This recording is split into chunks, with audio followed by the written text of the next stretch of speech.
নিজেদের নামটা পর্যন্ত মুসলিম হিসাবে পরিচয় দিতে চাও না, বরং পরিচয় দাও তোমরা আহলে হাদিস। আরে ভাই, আহলে হাদিস তোমরা কিভাবে হলে? হাদিসের ইস্তেলাহাত কয়টা জানো? হাদিসের মতনই তো পড়তে জানো না। আসসালামু আলাইকুম ওয়া রাহমাতুল্লাহ। প্রিয় দর্শক, সকলকে জানাচ্ছি আন্তরিক শুভেচ্ছা ও মোবারকবাদ। বাংলাদেশে যতগুলো ফিরকা রয়েছে, যতগুলো বাতিল দল রয়েছে, সেই দলসমূহের মধ্য থেকে অন্যতম একটি বাতিল দল হচ্ছে আহলে হাদিস বা সালাফি অথবা লামাযহাবী নামে পরিচিত একটি দল।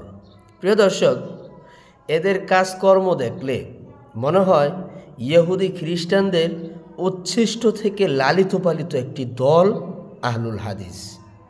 আহলুল হাদিস স্বঘোষিত কোনো দল হতে পারে না। আহলুল হাদিস প্রকৃতপক্ষে একটি বিকৃত নাম এবং বিকৃত একটি দল। প্রকৃতপক্ষে আহলুল হাদিস কাদেরকে বলা হয়?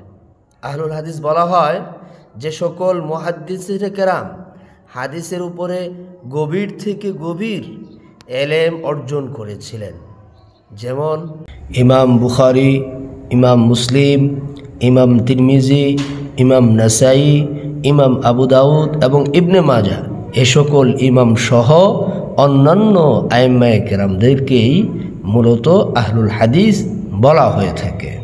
হাদিসের ইস্তেলাহাত, হাদিসের পরিভাষা, হাদিসের লুগাত, যাবতীয় বিষয়বস্তু নিয়ে যারা কাজ ও কর্ম করেছিলেন তাদেরকেই বলা হয় আহলুল হাদিস।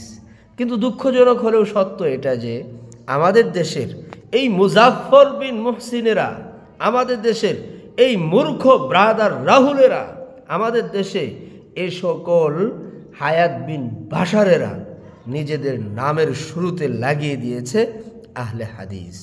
প্রিয় ভাইরা, আসলে এদের মধ্যে ন্যূনতম এলমে দিন নেই, না আছে কোরআনী শিক্ষা, না আছে হাদিসের শিক্ষা, যার কারণে স্টেজে উঠেই দেদারসে বক্তব্য দিতে থাকে হানাফি মাযহাব শিরক, তাকলিদ করা শিরক, আরও বিভিন্ন ধরনের যত ফিতনাসূচক কথা আছে একের পর এক বলতে থাকে।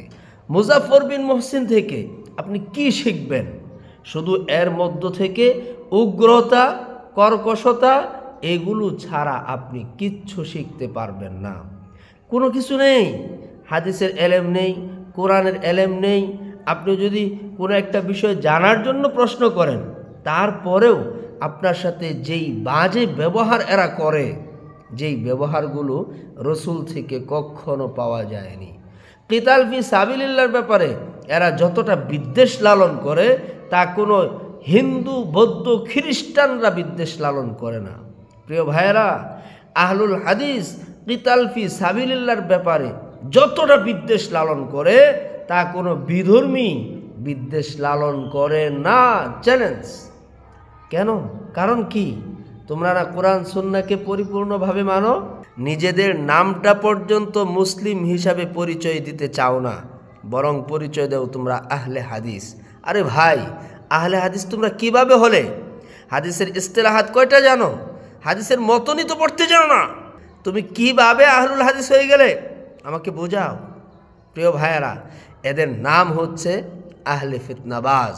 এরা সমাজের মধ্যে ফিতনা ছড়ায়, এরা বিভেদ সৃষ্টি করে, বিভাজন সৃষ্টি করে। এরা কখনো নিরসন সৃষ্টি করতে পারে না। এরা যখন বিভাজন সৃষ্টি করে ফেলে, নিরসন সৃষ্টি আমরা আহনাফরাই করে থাকি।